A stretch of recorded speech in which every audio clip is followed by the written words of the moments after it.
고인의 유언에 따라 유산 분배를 시작하겠습니다. 유언장에 따라 현금 자산 50억 원은 두 아들에게 각각 25억씩 상속됩니다. 그리고 김미영 씨에게는 이 도자기 단지 하나가 유산으로 남겨졌습니다. 이게 다예요? 20년 동안 어머니를 돌봤는데 이게 전부라고요? 넌 프랑스 유학 준비한다고 돈 받았잖아. 오빠 그건 20년 전이잖아요. 어차피 너는 혼자니까 돈이 많이 필요하지도 않잖아. 이건 불공평해요. 집은 어떻게 되는 거죠?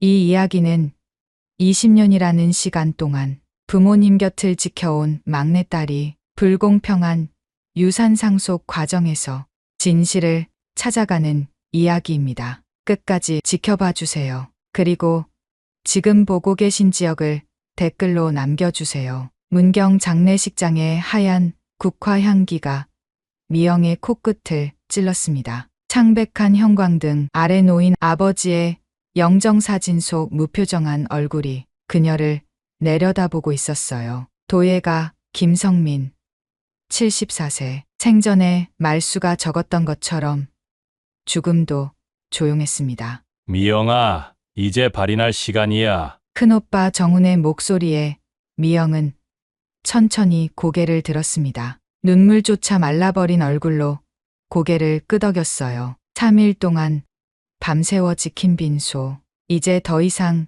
흘릴 눈물도 남아있지 않았습니다. 장례식장은 지역 예술인들과 도예가들로 가득했습니다. 아버지의 명성을 따라 모인 사람들이었죠. 도예의 명인 문경의 자부심이라는 찬사가 곳곳에서 들려왔어요. 하지만 미영의 귀에는 그저 먼 메아리처럼 흘러갔습니다. 아버지가 이렇게 많은 사람들에게 사랑받았구나. 미영은 작게 중얼거렸습니다. 그런데 정작 집에서는 어떠했나요? 어린 시절 그녀에게 아버지는 항상 공방에만 있는 뒷모습이었어요. 가족보다 흙을 더 사랑했던 사람. 검은 상복을 입은 미영의 모습이 조문객들의 눈에는 어쩐지 낯설어 보였을 겁니다. 오랫동안 문경을 떠나 있다가 20년 전 어머니의 병간호를 위해 돌아온 막내딸. 49세의 나이에 결혼도 하지 못한 채 부모님을 모셨던 모습은 안타까움의 대상이었죠. 잠시 눈을 감자 어릴 적 기억이 물밀듯이 릴려왔습니다. 세 남매 중 막내로 태어난 미영은 어릴 때부터 조용한 아이였어요. 바쁜 오빠들 사이에서 혼자 놀기에 익숙했습니다. 8살 때였을까요? 공방 구석에 쪼그려 앉아 아버지의 작업을 몰래 지켜보던 날, 처음으로 흙을 만졌던 그날의 감촉이 아직도 손끝에 남아 있었습니다. 미영아, 이리 와보렴. 아버지의 부름에 조심스레 다가갔던 기억. 거친 손으로 미영의 작은 손을 감싸며 흙을 빚는 법을 가르쳐 주셨어요. 흙은 너의 마음을 안단다. 너의 기분을 느끼지.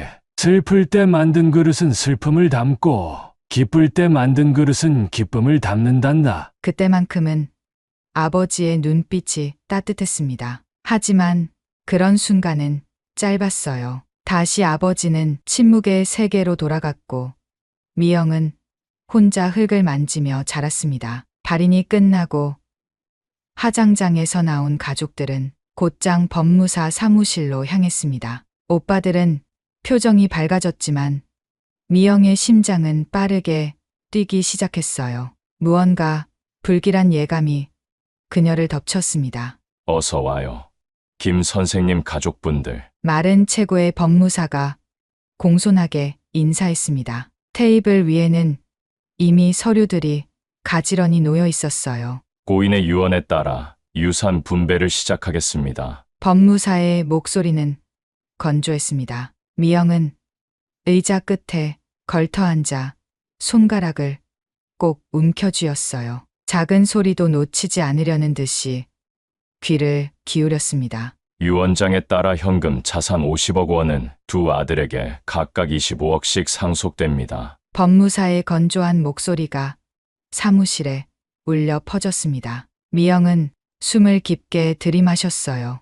예상했던 일이었지만 가슴 한구석이 찌르르 아팠습니다. 그리고 김미영 씨에게는 이 도자기 단지 하나가 유산으로 남겨졌습니다. 법무사가 낡은 도자기 단지를 테이블 위에 올려놓았습니다. 순간 미영의 세계가 멈춘 것 같았어요. 귀에서 윙 하는 소리가 들렸습니다. 시간이 느려지는 듯했어요. 이게 다예요? 미영의 목소리가 떨렸습니다. 말을 이을 수 없었어요. 눈앞이 흐려졌습니다. 20년 동안 어머니를 돌봤는데 이게 전부라고요? 둘째 오빠 정수가 불편한 표정으로 자리에서 일어났습니다. 평소 다정한 둘째 오빠지만 지금은 낯선 사람처럼 차갑게 느껴졌어요. 내 목숨 벌써 다 받은 거 아니야? 프랑스 유학 준비한다고 돈 받았잖아. 미영의 눈가가 뜨거워졌습니다. 29살 프랑스 유학을 꿈꾸던 그때 어머니의 갑작스러운 뇌졸중으로 모든 계획이 물거품이 되었던 그날이 떠올랐어요. 오빠, 그건 20년 전 일이에요. 그 후로 저는 목이 메어 더 말하지 못했습니다. 20년간의 간병 생활. 그 긴 세월 동안 미영은 자신의 꿈을 접고 어머니를 돌봤습니다. 친구들은 하나둘 멀어졌고 연애도 결혼도 포기했어요. 오직 틈틈이 작은 도자기 작품을 만드는 것만이 그녀의 위안이었습니다. 큰오빠 정우는 서류에 사인하며 무심하게 말했습니다. 어차피 너는 혼자니까 돈이 많이 필요하지도 않잖아. 우리는 가족이 있어서. 그 말이 미영의 가슴을 날카롭게 찔렀습니다. 마치 20년의 세월이 아무런 가치도 없다는 듯한 말투였어요. 미영의 안에서 무언가가 툭 하고 끊어지는 소리가 들리는 것 같았습니다. 이건 공평하지 않아요.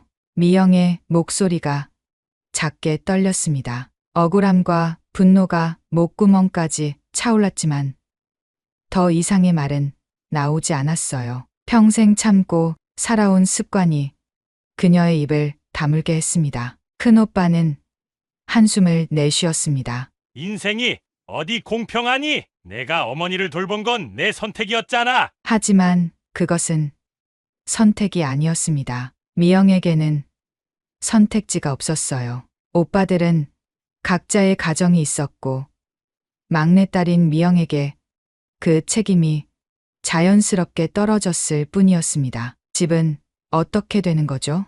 미영이 떨리는 목소리로 물었습니다. 법무사가 안경을 고쳤으며 대답했어요. 고인의 유언에 따라 가옥과 토지는 두 아들이 공동 소유하게 됩니다. 매각 여부는 새 소유주들이 결정할 사항입니다. 이제 미영은 거처 할 곳조차 잃게 된 것이었습니다. 평생 살아온 집에서 쫓겨나는 신세가 된 거예요. 어디로 가야 할지, 무엇을 해야 할지 갑자기 모든 것이 막막해졌습니다. 법무사 사무실을 나서며 미영은 아버지가 마지막으로 차를 마시던 장면을 떠올렸습니다. 언제나 미영이 만든 찻잔으로만 차를 마시던 아버지. 그것이 인정의 표현이었을까요? 아니면 단순한 습관이었을까요?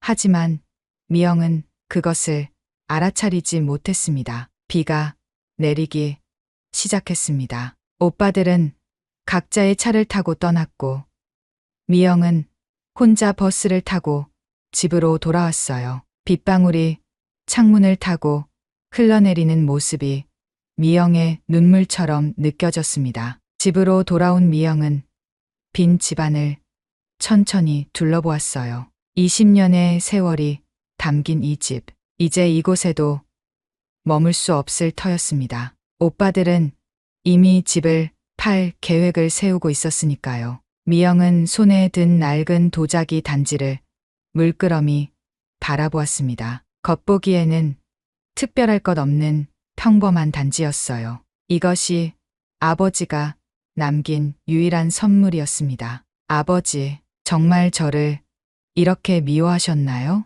미영의 목소리가 텅 빈 집안에 울려 퍼졌습니다. 대답은 없었어요. 단지 빗소리만이 지붕을 두드리고 있었습니다. 그녀는 아버지의 빈 방 앞에 무릎을 꿇고 앉았습니다. 그리고 20년 만에 처음으로 소리 내어 울었습니다. 허무함과 배신감, 그리고 끝나지 않을 것 같던 희생의 시간이 한꺼번에 밀려왔어요. 아버지, 왜 그랬어요? 왜 저한테만 이러셨어요? 미영의 흐느낌, 소리가 빈집에 메아리 쳤습니다. 그녀의 손에는 낡은 도자기 단지가 꼭 쥐어져 있었습니다. 그것이 미영의 전부였습니다. 20년 세월의 대가로 받은 유일한 보상. 빗소리가 점점 거세지는 가운데 미영의 눈물도 함께 쏟아졌습니다. 마치 흙이 물을 빨아들이듯 그녀의 슬픔은 끝없이 깊어만 갔습니다. 창문 밖으로 어두운 밤이 내려앉았습니다. 미영은 바닥에 그대로 누워 천장을 바라보았어요. 내일부터 무엇을 해야 할까? 어디로 가야 할까? 단지를 가슴에 안은 채 미영은 천천히 눈을 감았습니다. 모든 것을 잃은 이 순간 오히려 마음이 편안해지는 듯했어요. 더 이상 잃을 것도 기대할 것도 없으니까요. 이제는 정말 자유로워질 때가 온 것인지도 모른다는 생각이 미영의 마음 한켠을 스쳐 지나갔습니다. 장례식 다음 날 이른 아침부터 미영의 방문을 두드리는 소리가 들렸습니다. 눈을 뜨기 무섭게 현관으로 달려간 미영은 문을 열었지만 사람은 없었고 봉투 하나만 놓여 있었어요. 손을 뻗어 봉투를 집었습니다. 미영의 심장이 빠르게 뛰기 시작했어요. 이름도 없네. 봉투를 열자 종이 한 장이 나왔습니다. 큰오빠의 글씨체였어요. 미영아, 다음 주까지 집을 비워줬으면 해. 집을 정리하고 매물로 내야 해서 필요한 물건은 미리 챙겨둬. 순간 미영의 손에서 종이가 떨어졌습니다. 이렇게 빨리?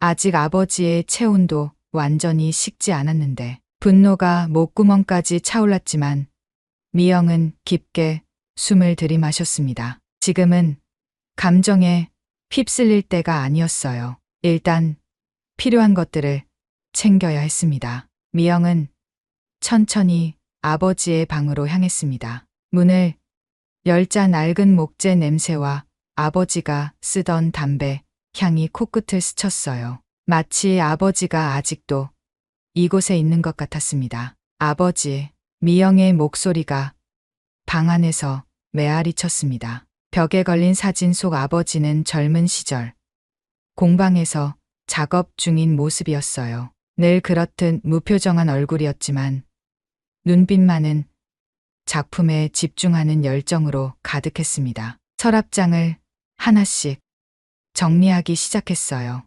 오래된 영수증, 주소록, 낡은 사진들. 미영은 모든 것에 아버지의 흔적을 느꼈습니다. 그때 미영의 눈에 유리장이 들어왔어요. 아버지가 특별한 물건들을 보관하던 곳이었습니다. 천천히 다가가 유리문을 열었습니다. 이게 미영의 눈이 커졌습니다. 유리장 한가운데에는 미영이 25살 때 첫 전시회에서 만들었던 도자기 잔이 놓여 있었어요. 옆에는 작은 상장도 함께 있었습니다. 2003년 전국 신진 도예가 공모전 장려상 김미영. 가슴 한구석이 아려왔습니다. 아버지는 한 번도 미영에게 축하한다는 말을 해주지 않았어요. 그날도 그저 무심한 표정으로 전시장을 둘러보고 돌아갔을 뿐이었죠.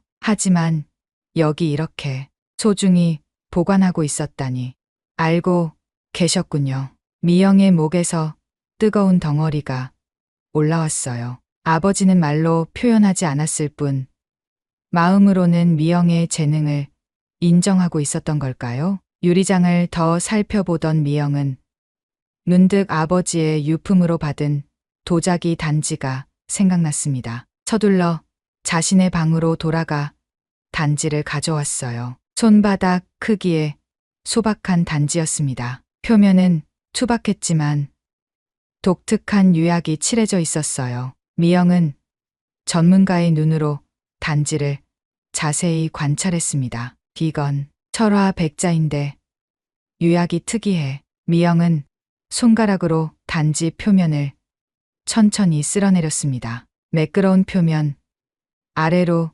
희미한 문양이 느껴졌어요. 눈을 가늘게 뜨고 자세히 보니 단지 전체에 작은 연꽃 무늬가 은은하게 새겨져 있었습니다. 아버지가 왜 하필 이 단지를 남기셨을까? 미영은 단지를 이리저리 돌려보며 곰곰이 생각했습니다. 그러다 문득 단지의 바닥이 눈에 들어왔어요. 살짝 두껍게 느껴졌습니다. 손톱으로 바닥을 톡톡 두드려 보자 묘한 소리가 났어요. 가슴이 갑자기 빠르게 뛰기 시작했습니다. 직감적으로 뭔가 있다는 것을 느꼈어요. 미영은 서랍에서 작은 조각칼을 꺼냈습니다. 조심스럽게 단지 바닥 가장자리를 살폈어요. 그리고 미세한 틈새를 발견했습니다. 여기다. 칼 끝을 틈새에 넣고 살짝 비틀자 놀랍게도 단지 바닥이 움직였습니다. 미영의 손이 떨렸어요. 천천히 바닥을 들어 올리자 그 안에 작은 공간이 나타났습니다. 이게 작은 열쇠 하나와 접힌 종이가 들어 있었습니다. 미영은 조심스럽게 종이를 펼쳤어요. 아버지의 삐뚤빼뚤한 글씨가 보였습니다. 미영아, 어머니 묘 왼쪽 석등 밑에 내가 너를 위한 보물을 묻어두었다. 내가 발견할 날을 기다렸다. 미영의 눈에서 뜨거운 눈물이 흘러내렸습니다. 가슴 속에서 뭔가가 터지는 느낌이었어요. 아버지는 미영을 위해 비밀 선물을 준비해 두었던 겁니다. 기억이 하나둘 떠올랐습니다. 어느 늦은 밤, 미영이 몰래 공방에서 작업하고 있을 때 아버지가 문틈으로 지켜보던 모습, 미영이 만든 찻잔으로만 차를 마시던 아버지, 미영의 작품을 조용히 유리장에 보관하던 모습, 그 모든 것이 아버지의 침묵 속 사랑의 표현이었습니다. 창밖으로 갑자기 하늘이 어두워졌어요. 빗방울이 창문을 두드리기 시작했습니다. 폭우가 내릴 기세였어요. 미영은 망설임 없이 일어났습니다. 우산을 집어들고 현관문을 열었어요. 빗방울이 그녀의 얼굴을 때렸지만 아랑곳하지 않았습니다. 어머니, 아버지, 기다려주세요. 미영은 결의에 찬 표정으로 빗속을 뚫고 어머니의 묘소로 향했습니다. 비가 점점 더 세차게 내리기 시작했지만 미영의 발걸음은 흔들림이 없었어요. 아버지가 남긴 마지막 메시지를 찾기 위해 그녀는 폭우 속을 달려갔습니다. 폭우는 미영의 온몸을 적셨습니다. 우산이 있었지만 소용없었어요. 바람이 너무 세게 불어 우산은 금방 뒤집혀 버렸습니다. 하지만 미영은 멈추지 않았어요. 빗물에 젖은 산길을 따라 어머니의 묘소로 향했습니다. 밤처럼 어두운 하늘에서 번개가 번쩍였습니다. 순간 미영의 가슴이 덜컥 내려앉았어요. 하지만 그녀의 발걸음은 더욱 빨라졌습니다. 아버지의 메시지가 담긴 종이를 꼭 쥔 채 묘지로 향하는 미영의 눈빛은 결연했습니다. 어머니, 미영은 숨을 헐떡이며 어머니의 묘 앞에 도착했습니다. 묘비에 새겨진 어머니의 이름을 어루만지며 잠시 눈을 감았어요. 빗방울이 미영의 뺨을 타고 흘러내렸습니다. 눈물인지 빗물인지 구분이 안 됐어요. 왼쪽을 보니 석등이 보였습니다. 아버지의 메모에 적힌 그 석등이었어요. 미영은 떨리는 손으로 작은 삽을 꺼냈습니다. 무덤가에서 이런 일을 한다는 게 불경스러운 느낌이 들었지만 아버지의 마지막 메시지를 찾아야 했어요. 정말 뭐가 있을까? 의심이 스쳐 지나갔습니다. 어쩌면 아무것도 없을지도 모른다는 불안함이 미영의 마음을 괴롭혔어요. 하지만 미영은 흔들리지 않았습니다. 단단한 마음으로 석등 주변의 흙을 파내기 시작했어요. 빗물로 젖은 흙이 손에 묻어났습니다. 미영의 손톱 사이로 진흙이 끼어들었어요. 하지만 그녀는 개의치 않았습니다. 점점 깊어지는 구덩이. 미영의 심장은 빠르게 뛰었어요. 없어. 한참을 파내도 아무것도 나오지 않자 미영의 눈에 눈물이 고였습니다. 아버지의 장난이었을까요? 아니면 이미 누군가가 가져간 걸까요? 절망감이 밀려왔어요. 그때였습니다. 삽이 단단한 물체에 부딪히는 소리가 들렸어요. 미영의 심장이 멈춘 듯 했습니다. 이게 조심스럽게 주변 흙을 더 파내자 금속 상자가 모습을 드러냈습니다. 녹슬고 낡은 상자였지만 미영의 눈에는 보물 상자처럼 빛났어요. 손이 떨려 상자를 꺼내는데 시간이 걸렸습니다. 미영은 숨을 깊게 들이마셨습니다. 단지에서 발견한 열쇠를 꺼내 상자 앞에 있는 자물쇠에 조심스럽게 넣었어요. 천천히 돌리자 딸깍 소리와 함께 열렸습니다. 심장이 거칠게 뛰었습니다. 미영은 눈을 감고 잠시 숨을 고르고 상자를 열었어요. 상자 안에는 3가지가 있었습니다. 투명한 비닐에 쌓인 편지 1장, 금융 서류가 담긴 봉투, 그리고 작은 천 주머니에 담긴 도자기 파편들이었어요. 떨리는 손으로 먼저 편지를 집어들었습니다. 빗물이 묻지 않게 조심스럽게 비닐을 벗기고 편지를 펼쳤어요. 사랑하는 내 딸 미영에게. 첫 문장에서 미영의 눈에 눈물이 가득 고였습니다. 아버지가 그녀를 사랑하는 딸이라고 부른 적은 한 번도 없었어요. 내가 이 편지를 읽고 있다면 나는 이미 세상을 떠났겠구나. 평생 말하지 못했던 이야기를 이렇게 글로 남아 전한다. 미영아, 너는 내가 가장 아꼈던 자식이다. 미영의 가슴이 조여들었습니다. 목구멍에서 뜨거운 무언가가 솟아올랐어요. 너의 손은 흙과 대화할 줄 아는 특별한 손이다. 내가 만든 첫 번째 찻잔을 보았을 때 나는 내 안에 진정한 도예가의 혼이 있음을 알았다. 하지만 나는 그 말을 해주지 못했다. 내 아버지가 그랬던 것처럼 나도 칭찬하는 법을 몰랐구나. 빗방울이 편지 위로 떨어졌습니다. 미영은 황급히 몸으로 편지를 가렸어요. 봉투 안에는 내 이름으로 된 통장과 부동산 서류가 있다. 내 전 재산의 반이다. 나머지 반은 형식적으로 오빠들에게 주었지만 진짜 유산은 너에게 남긴다. 도자기 파편들은 내가 평생 연구해온 특별한 유약의 비법이 담긴 것이다. 이 유약의 비밀을 풀면 너는 세계적인 도예가가 될 수 있을 것이다. 미영의 손이 떨렸습니다.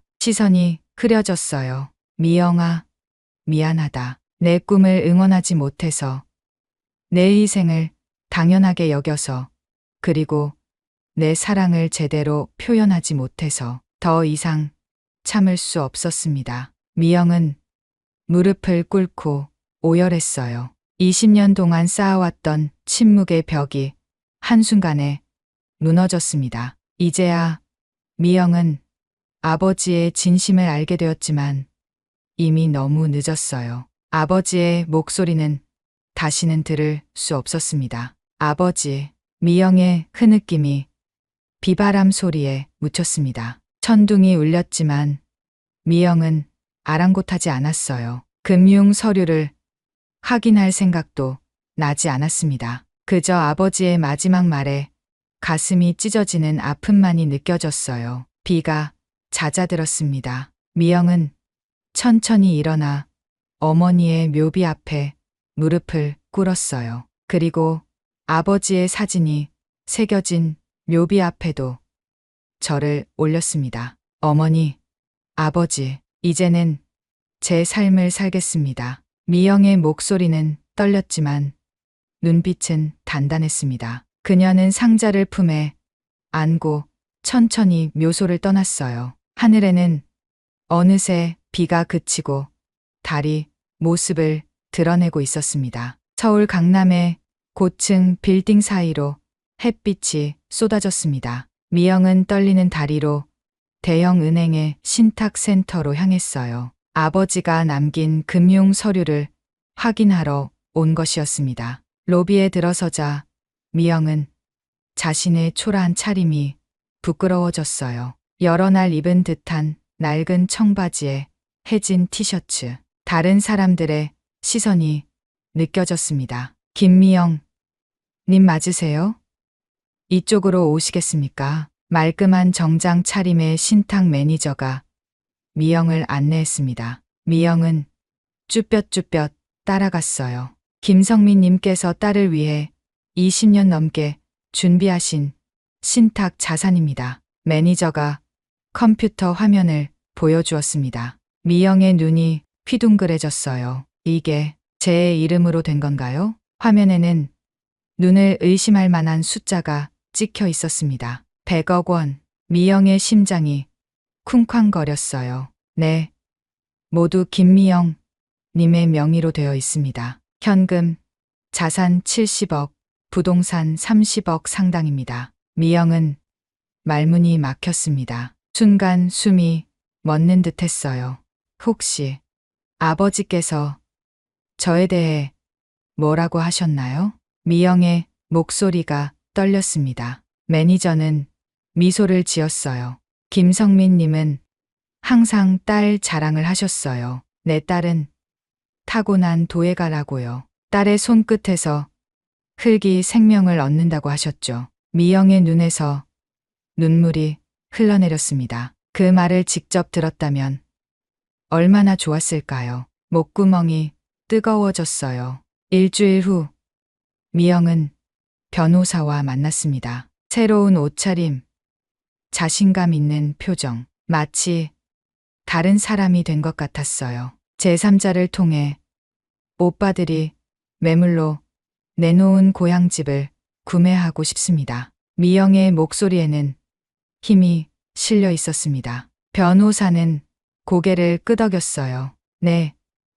판매자가 누구인지 모르게 진행하겠습니다. 집을 살 돈이 어디서 났는지 오빠들은 절대 알 수 없을 거예요. 미영의 입가에 작은 미소가 번졌습니다. 한 달 후 미영은 자신이 구매한 고향집 앞에 서 있었습니다. 심장이 두근거렸어요. 집 열쇠를 손에 꼭 쥐고 현관문을 열었습니다.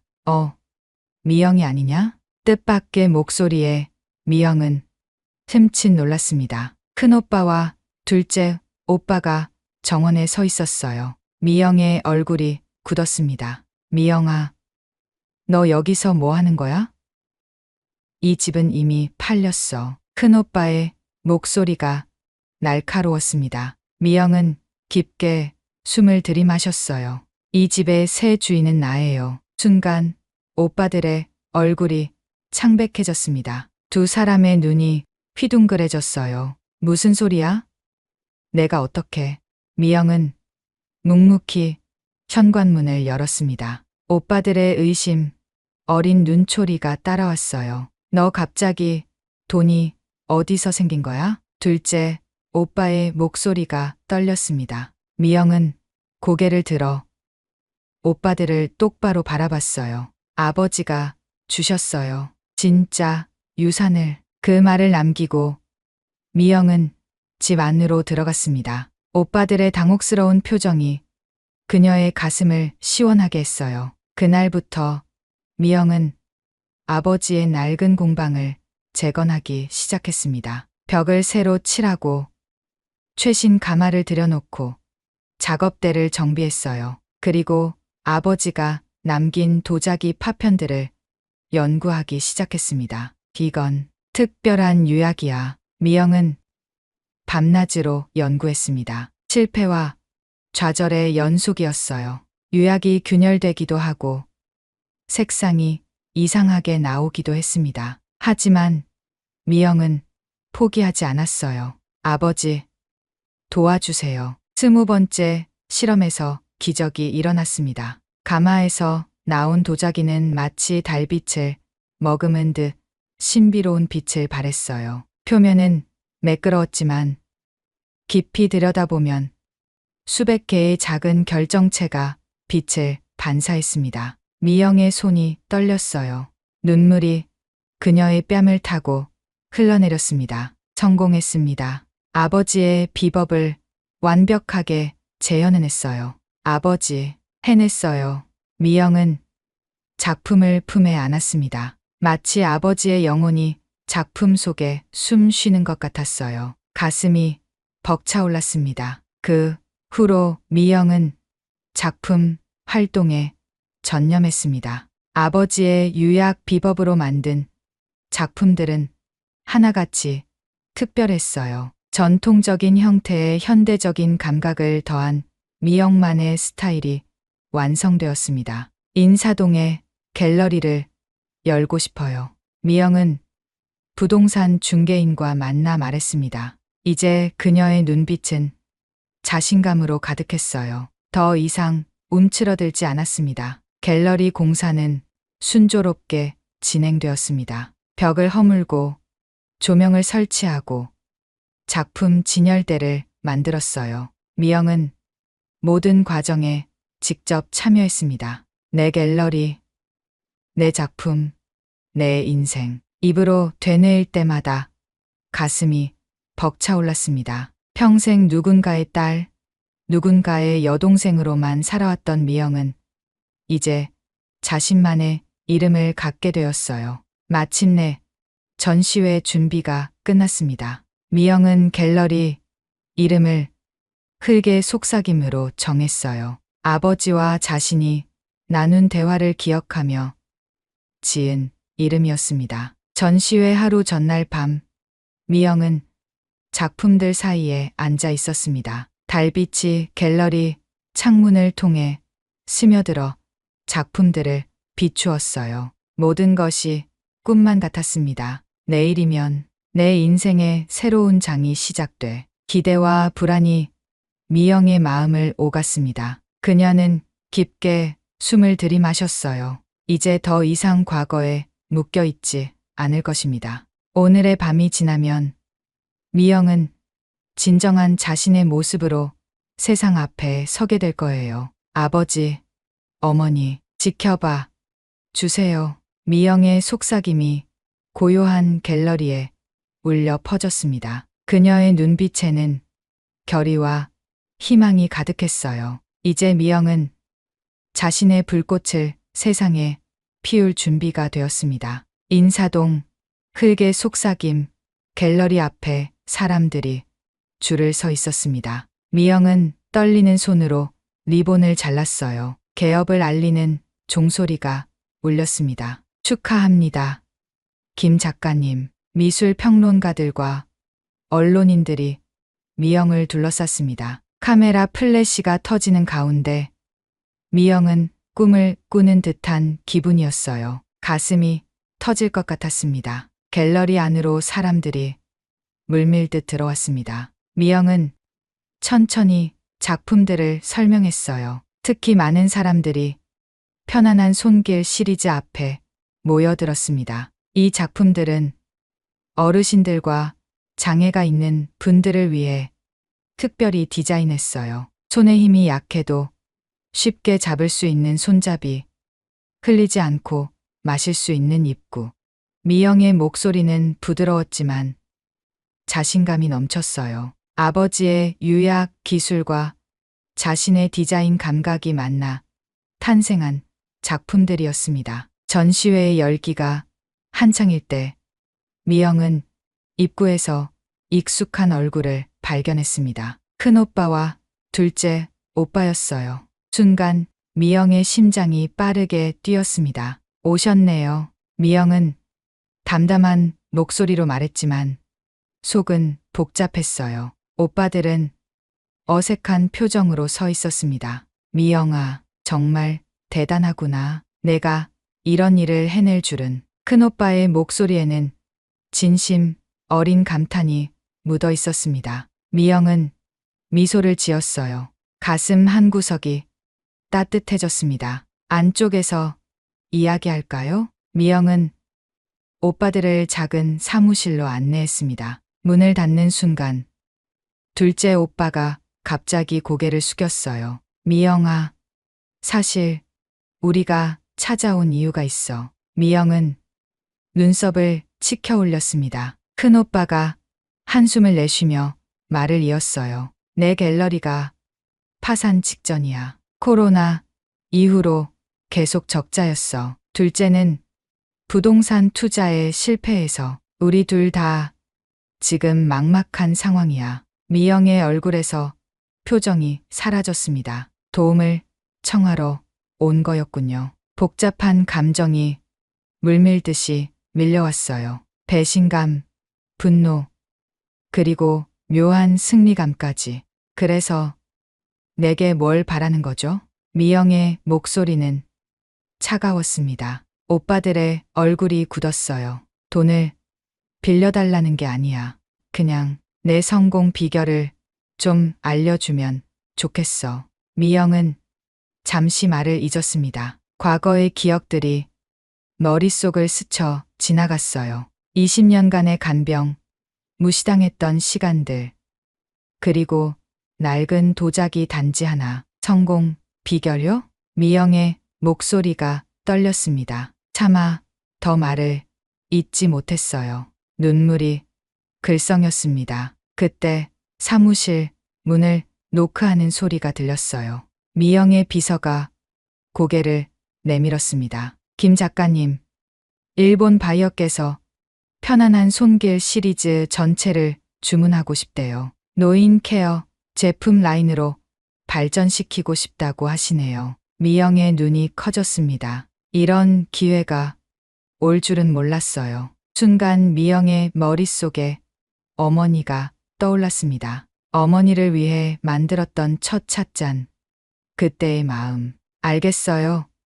잠시 후에 가겠습니다. 비서가 나가고 방 안에는 무거운 침묵이 내려앉았습니다. 미영은 깊게 숨을 들이마셨어요. 오빠들, 나 요즘 문경 고향집의 노인 도예 교실을 열 계획을 세우고 있어요. 지역 어르신들이 취미로 도자기를 만들면서 손 운동도 하고 마음의 치유도 받을 수 있게요. 오빠들은 의아한 표정으로 미영을 바라봤습니다. 미영은 천천히 말을 이었어요. 큰오빠는 갤러리 운영 경험이 있으니까 그 프로그램의 실무를 맡아 줄 수 있을까요?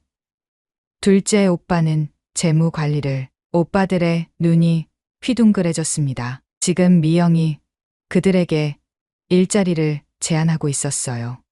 정말 괜찮은 거야? 큰오빠의 목소리가 떨렸습니다. 미영은 미소를 지었어요. 우리는 가족이잖아요. 다 같이 잘 되면 좋겠어요. 그 순간 미영의 마음속에서 무거운 짐 하나가 내려앉는 느낌이 들었습니다. 용서한다는 것, 그것은 자신을 위한 것이기도 했어요. 6개월 후 미영의 편안한 손길 시리즈는 국제적인 주목을 받았습니다. 일본, 독일, 스웨덴 등 노인 복지가 발달한 나라들에서 러브콜이 쏟아졌어요. 미영의 이름은 단숨에 세계적인 도예가 반열에 올랐습니다. 문경 고향집에 열린 노인 도예 교실도 큰 성공을 거두었어요. 큰오빠는 재능 있는 운영자였고 둘째 오빠는 꼼꼼한 재무 관리자였습니다. 미영은 가끔 고향을 방문해 수업을 진행했어요. 가을의 마지막 날, 미영은 공방에서 새로운 작품을 만들고 있었습니다. 따스한 햇살이 창문으로 스며들어 흙내음이 가득한 공간을 비추었어요. 고모, 우리도 도자기 만들고 싶어요.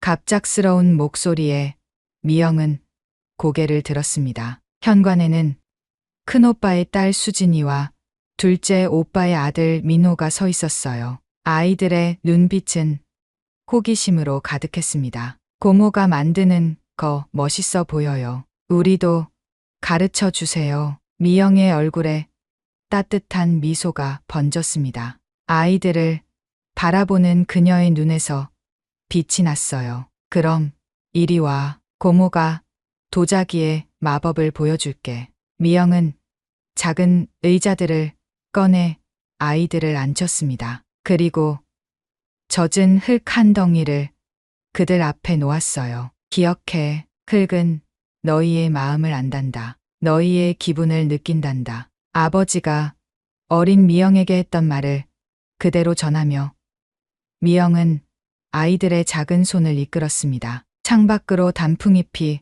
붉게 물들어 춤을 추고 있었어요. 이제 미영은 진정한 도공으로 돌아왔습니다. 흙과 대화하며 그 대화를 다음 세대에게 전하는 도공으로. 이 이야기의 미영을 보면서 느껴지는 것은 각자의 삶에서 마음과 진심을 다했던 모든 행동과 순간들은 가치가 있고 유의미하다는 것입니다. 그리고 곁에 그것을 지켜본 누군가는 그것을 알아볼 것이고요. 여러분이 지나온 삶은 그 누구도 무시할 수도 비난할 수도 없는 가치 있는 것이라고 여겨집니다. 지금 사는 삶 또한 마찬가지이고요. 이렇게 오늘도 이야기를 마칠까 합니다. 40분의 시간 동안 마음이 훈훈해지고 기분이 한켠 나아지셨다면 구독과 좋아요 부탁드립니다. 다음에 좋은 사연으로 또 찾아뵙겠습니다. 감사합니다.